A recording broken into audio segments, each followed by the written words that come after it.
Tax से जुड़े हर उलझनों को दूर करने के लिए लेकर हम हाजिर हैं आपका पसंदीदा शो टैक्स गुरु, जहां हम नियमों के दायरे में रहकर टैक्स बचाने के बेहतरीन तरीके आपको बताते हैं। नमस्कार, मैं हूं लक्ष्मण राय और इस बार हमारे साथ होंगे जाने माने टैक्स एक्सपर्ट मुकेश पटेल साहब, जो कि अहमदाबाद से जुड़े हैं। मुकेश जी, आपका स्वागत है हमारे शो में। और मुकेश जी, अहमदाबाद से बहुत सारे रिसर्च करके आप लाए हैं जो मुझे समझ में आ रहा है अपने दर्शकों को बताने के लिए, तो इसलिए कहीं जाइएगा नहीं, क्योंकि अगले आधे घंटे तक हम आपको कई सारी खास बातें बताने वाले हैं। मसलन, अगर इनकम टैक्स ने आपके रिफंड को पुराने डिमांड के बदले एडजस्ट करने का नोटिस भेजा है, तो ऐसे नोटिस का कैसे दें जवाब। अलग अलग तरह के एसेट पर कमाए हैं अगर आपने लॉन्ग टर्म कैपिटल गेन्स, तो उस पर कैसे बनता है टैक्स और कैसे बचाएं टैक्स। और साथ ही ये भी बताएंगे कि एचयूएफ से जुड़े गिफ्ट के मामले में कैसे करें टैक्स का कैलकुलेशन। लेकिन इन दिनों एक जो सबसे ज़्यादा सुर्खियों में रह रहा है वह है कि इनकम टैक्स विभाग की तरफ से आने वाले नोटिस, और वो नोटिस जो है उन लोगों के मंसूबे पर पानी फेर देता है जो रिफंड के इंतज़ार में बैठे होते हैं। दरअसल सेक्शन 245 के तहत ये नोटिस आ रहा है और कहा जाता है कि आपका जो रिफंड बनता था उस रिफंड को हम क्यों ना किसी टैक्स डिमांड के साथ एडजस्ट कर लें। वो टैक्स डिमांड कई बार साल भर पुराना होता है, तो कई बार वर्षों पुराना होता है। तो इस पर हम लोगों ने अलग अलग मुद्दे पर चर्चा की थी, कई बार सरकार तक भी अपनी बात पहुंचाई थी। सरकार ने माना भी टैक्स पेयर्स को इससे परेशानी हो रही है, लेकिन कानून है तो कानून का पालन करना होगा। तो सबसे पहले इन्हीं मुद्दे को लेकर मुकेश पटेल साहब के पास चलते हैं। मुकेश जी, ये जो मामला है सेक्शन 245 के तहत नोटिस भेजा जाना, सबसे पहला सवाल मेरा आपसे यही होगा कि ये नोटिस भेजा जाना क्या कानूनन सही है? कानून इस बात की इजाजत देता है? बिल्कुल लक्ष्मण जी, सबसे पहले तो ये नोटिस का भेजना तो जायज है, क्योंकि सेक्शन 245 है इनकम टैक्स एक्ट का, वो ये कहता है कि अगर टैक्स पेयर के केस में कोई डिमांड है और उसको इनकम टैक्स डिपार्टमेंट के द्वारा कोई रिफंड दिए जाने का प्रस्ताव है, तो सबसे पहले वो रिफंड देने के पहले ये जो डिमांड है वो रिफंड के सामने सेट ऑफ करने का डिपार्टमेंट कानूनी हक रखती है। तो दैट कैनॉट बी डिस्प्यूटेड कि सेक्शन 245 में ये क्यों करते हैं। बिल्कुल। लेकिन इसमें हमें ख्याल ये रखना है कि सेक्शन 245 में ऑटोमेटिक नहीं होता है, इसके लिए टैक्स पेयर को नोटिस देनी पड़ती है सीपीसी को कि हम एडजस्ट करना चाहते हैं, और वो नोटिस दिए बिना अगर एडजस्टमेंट होता है तो वो गलत है। तो यही नोटिस दरअसल आया है मुकेश पटेल जी लोगों के पास, और ये जो नोटिस आया है इसी के बारे में आपसे पूछना चाह रहा था कि अब इस नोटिस का जवाब कैसे दिया जाए। ये सबसे महत्वपूर्ण सवाल है। बहुत सही सवाल आपने किया है लक्ष्मण जी। इसमें दो पहलू है। अब देखिए, अगर टैक्स पेयर जानता है कि मेरे केस में कोई वास्तविक डिमांड है और वो डिमांड के सामने ये सेट ऑफ का प्रस्ताव है, तो उस केस में तो आपको कुछ करना जरूरी भी नहीं है। वो आप कुछ रिप्लाई नहीं देंगे तो भी वो आपका सेट ऑफ हो जाएगा। अब मान लीजिए आप ये जो डिमांड है उसके सामने आपका विरोध है, क्योंकि ये डिमांड आपके मंतव्य से ये जायज नहीं है, it is erroneous, it is not correct. तो आपको क्या करना है? अगर आप शांत बैठे रहेंगे तो कानून ये कहता है कि अगर 30 डेज में आपने अपना रिस्पॉन्स नहीं दिया तो आपको कुछ कहना नहीं है, वो प्रस्ताव सही है, वो मान के वो डिमांड जो है उसके सामने रिफंड सेट ऑफ कर लेंगे। इसलिए टैक्स पेयर के लिए बहुत जरूरी है कि वो अलर्ट रहे, और ऐसी नोटिस है, भले 30 दिन का समय दिया जाता है, पर जल्दी से जल्दी आप उसका रिस्पॉन्स करें। अपने जो ई फाइलिंग पोर्टल पर ई प्रोसीडिंग्स में जाके आपको देखना है कि ये जो डिमांड, आउटस्टैंडिंग डिमांड का जो एक कॉलम होता है, वहां आप क्लिक करेंगे तो agree with demand, disagree with demand और पार्शियली एग्री और डिसएग्री विथ डिमांड, ये सब कॉलम्स होते हैं। और अगर आप डिसएग्री करते हैं तो क्यों डिसएग्री करते हैं उसके लिए भी कारण लिखने का आपको मौका दिया जाता है। इसे मुकेश जी, मेरा सवाल ये रिस्पॉन्स देना आपके लिए अत्यंत आवश्यक है। मुकेश जी, आपने एक जो बहुत महत्वपूर्ण बात कही वो है कि जो 30 दिन की समय सीमा है उसके भीतर अगर आप कोई जवाब नहीं देते हैं तो ये मान लिया जाए कि डिमांड आप स्वीकार कर रहे हैं, एडजस्ट कर लिया जाएगा। लेकिन ऐसा कोई डिमांड आया है जो बहुत पुराना डिमांड है, वर्षों पुराना, 10 साल, 15 साल, 20 साल पुराना डिमांड है, और अगर मुझे ये पता ही नहीं कि ये डिमांड जो कह रहे हैं उसके कोई दस्तावेज नहीं है, कोई मेरे पास जानकारी नहीं, याददाश्त शक्ति भी कई लोगों को 20 साल की नहीं रहती है, तो वैसे लोगों को क्या करना चाहिए? उसमें जैसे मैं आपको बता रहा था, सबसे पहले तो डिसएग्री विद डिमांड करो, क्योंकि जब आप डिसएग्री करते हो तो आपको एक सुरक्षा कवच मिल जाता है, क्योंकि कानून ये कहता है, प्रोसीजर ये कहता है कि आपका रिस्पॉन्स जो आपके असेसिंग ऑफिसर को शेयर किए बिना और उसका रिस्पॉन्स लिए बिना सीपीसी एडजस्टमेंट नहीं कर सकती है। अब आपने अपना कारण दिया कि भाई ये गलत है, क्यों गलत है, ये भी कह सकते हैं कि ये पुरानी है, इसका कोई वजूद नहीं है, तो वो देने के बाद ये मैटर असेसिंग ऑफिसर के पास जाती है। तो आप एक स्टेप और ले सकते हैं कि सीपीसी में डिसएग्री करके आप अपने असेसिंग ऑफिसर को लिखिए कि भाई ये सीपीसी में ये जो डिमांड दी गई है और जिसका रिस्पांस आपको भी देना है, क्योंकि 21 डेज में एओ को रिस्पांस देना है, तो वो रिस्पॉन्स आप दे। उसके पहले मेरी बात यह है, आप देखिए मेरा रेक्टिफिकेशन है, अपील इफेक्ट है या पुराना डिमांड है, उसका कोई बेस ही नहीं है। आप अपनी बात असेसिंग ऑफिसर के पास रखिए ताकि असेसिंग ऑफिसर मैकेनिकली वो डिमांड को सही न बताए, क्योंकि वो सही बताएगा तो फिर एडजस्टमेंट होगा। तो ये आप अगर अलर्ट रहते हैं, स्मार्ट रहते हैं, तो आपका काम बनेगा। लक्ष्मण, ठीक है, तो स्मार्ट रहना, अलर्ट रहना, और टैक्स गुरु के दर्शक हैं और मुकेश पटेल जी की बातें सुन रहे हैं तो हमारे दर्शक जाहिर तौर पर अलर्ट हो जाते हैं और वो अपने नुकसान से बच सकते हैं।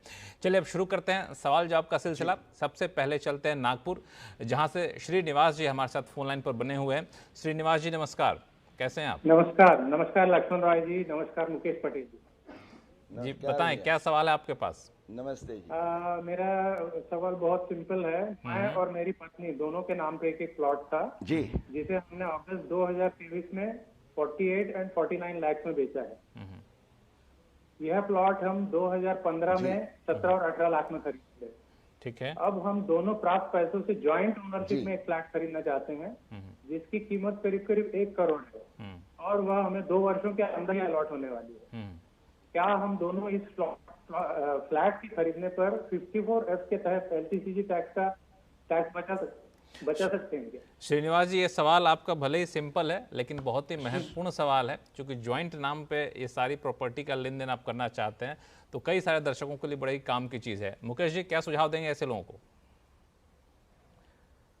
इनके लिए श्रीनिवास जी और उनकी पत्नी के लिए सबसे पहले तो हम टैक्स गुरु की ओर से खुश खबर ये दें कि कोई भी चिंता या दुविधा बिना आप ये प्लानिंग करके अपना टैक्स बचा सकते हैं। इसका मैं आपको रीजनिंग और लॉजिक समझाता हूं। सेक्शन 54F के तहत आपकी वाइफ और आपके केस में, जैसे आपने बताया, दोनों को अलग अलग कैपिटल गेन होता है। अब कैपिटल गेन 54F में हो या 54 में हो, पर्टिकुलरली 54F में ये नियम है कि आप इसके जो आपका सेल कंसिडरेशन है उसका उपयोग आप एक घर में कर सकते हैं। आप दोनों मान लीजिए कुछ बेचते हैं और एक सेल के सामने आप 2 प्रॉपर्टीज लेना चाहते हैं, तो उस पर रिस्ट्रिक्शंस हैं और सर्टेन टर्म्स एंड कंडीशंस हैं। पर अगर 2 लोगों ने अलग अलग प्रॉपर्टीज बेची और उसके कंसिडरेशन को साथ जोड़ के मिला के वो को ओनरशिप में एक नई रेजिडेंशियल हाउस प्रॉपर्टी खरीदना चाहते हैं, तो इस पर कोई भी एम्बार्गो नहीं है। श्रीनिवास जी, आप बिल्कुल सेक्शन 54F में आप और आपकी wife as joint owners for the investment in the new house 54F की और जो रिक्वायरमेंट्स हैं वो फुलफिल करके उसका फायदा टैक्स सेविंग का ले सकेंगे। धन्यवाद श्रीनिवास जी, हम तक आपने अपना सवाल उठाया। उम्मीद करता हूं कि आपके सवालों का जवाब मिल गया होगा, आप संतुष्ट होंगे और इसी के हिसाब से आप आगे बढ़ेंगे तो टैक्स अपना बचा भी सकेंगे, टैक्स की देनदारी को कम भी कर सकेंगे। चलते हैं अगले सवाल के पास, रत्नागिरी, जहां से प्रमोद यादव जी हमारे साथ फोन लाइन पर जुड़ चुके हैं। प्रमोद जी नमस्कार। नमस्कार सर। नमस्कार लक्ष्मण जी। नमस्कार पटेल सर। कैसे हैं आप? एकदम बढ़िया है सर। तो बताएं, देखते हैं आपको बताएं। थोड़ा थोड़ा इंटरेस्ट भी बढ़ता है कुछ नहीं थोड़ा जानने नहीं, का। पूरा इंटरेस्ट लगाइए क्योंकि आखिर मामला पैसे का है ना। सर, पैसा सर, सब कुछ नहीं है, लेकिन पैसा सब कुछ से वो कम तो भी है वाला आपके मामला लिए, नहीं हाँ। है। तो बताइए यस कैसे सर। टैक्स गुरु आपकी मदद करे। हाँ सर, मुझे एक चीज पूछना था। जैसे मैं सुना था शो में कि एलटीसीजी में 1 लाख का छूट रहता है, मतलब कुछ इक्विटी शेयर्स वगैरह सेल्स देते हैं। अगर 1 साल से ज्यादा आप रखते हैं और उस पर जो प्रॉफिट होता है तो 1 साल के अगर बाद आप बेचते हैं तो 1 लाख तक छूट होती है। लेकिन हमारे जो इधर से सी है वो क्या बोलते हैं कि अगर आप बिल्कुल। अकाउंट ऑडिट कराते हैं तो ही वो छूट मिलता है, अदरवाइज नहीं मिलता है। अच्छा इस पे कंफर्मेशन ठीक है कंफर्मेशन देंगे। मुकेश जी हैं, मुकेश जी।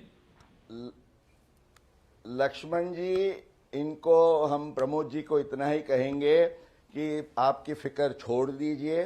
सेक्शन 112A बहुत क्लियर है। आप अपने सीए को कह सकते हैं कि भाई साहब हमने टैक्स गुरु से परामर्श कर लिया है। सेक्शन में ऐसी कोई रिक्वायरमेंट नहीं है कि 1 लाख का इक्विटी का एग्जम्पशन लेने के लिए आपके अकाउंट्स को ऑडिट कराना है।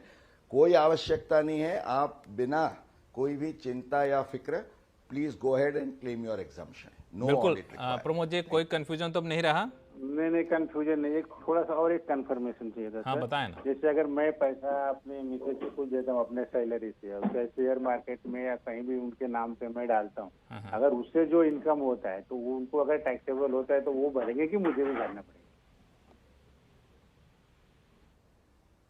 नहीं, आपका सवाल क्या है मुझे बताइए। ये सर, बोनस में सवाल मेरा आपने इनकम है, पूछ मैं लिया। एक आजकल बोनस नौकरी की वाला सीजन आदमी चल रही हूँ है और ना। मेरे इनकम से, मेरे पैसे से मैं अपने मिसेज हाँ के जी। अकाउंट में ट्रांसफर करता हूँ। वहां से चाहे शेयर मार्केट या कहीं भी इन्वेस्ट करता हूँ, उससे जो भी प्रॉफिट होता है तो उसका टैक्सेबल लायबिलिटी, टैक्स लायबिलिटी उनके बिल्कुल। ऊपर होगा या मेरे ऊपर होगा? भाई साहब, हाँ मैं समझ गया।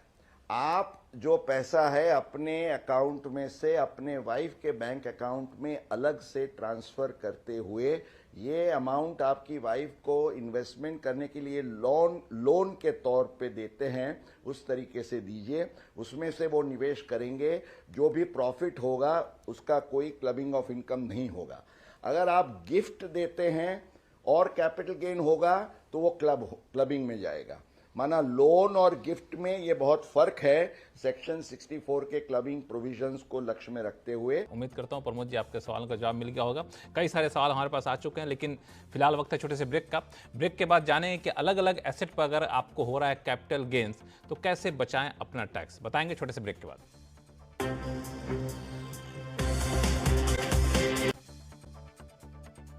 ब्रेक के बाद एक बार फिर से आपका स्वागत है। आप देख रहे हैं टैक्स गुरु और हमारे साथ आपके सवालों का जवाब देने के लिए बने हुए हैं मुकेश पटेल साहब। मुकेश जी, अक्सर हम लोग गिफ्ट देने की बात करते हैं, गिफ्ट देते हैं, गिफ्ट लेते हैं, तो टैक्स की जिम्मेदारी कैसे बनेगी। एक मुद्दा जो आजकल काफ़ी तेज़ी से ट्रेंड कर रहा है वो है HUF को लेकर के। तो मेरा सवाल ये है कि HUF अगर गिफ्ट लेते हैं, मेंबर हो नॉन मेंबर हो, तो उस पर टैक्स की जिम्मेदारी क्या कहती है? ऐसा है, जैसे आपने कहा कि HUF को गिफ्ट दी जाती है, HUF गिफ्ट लेता है।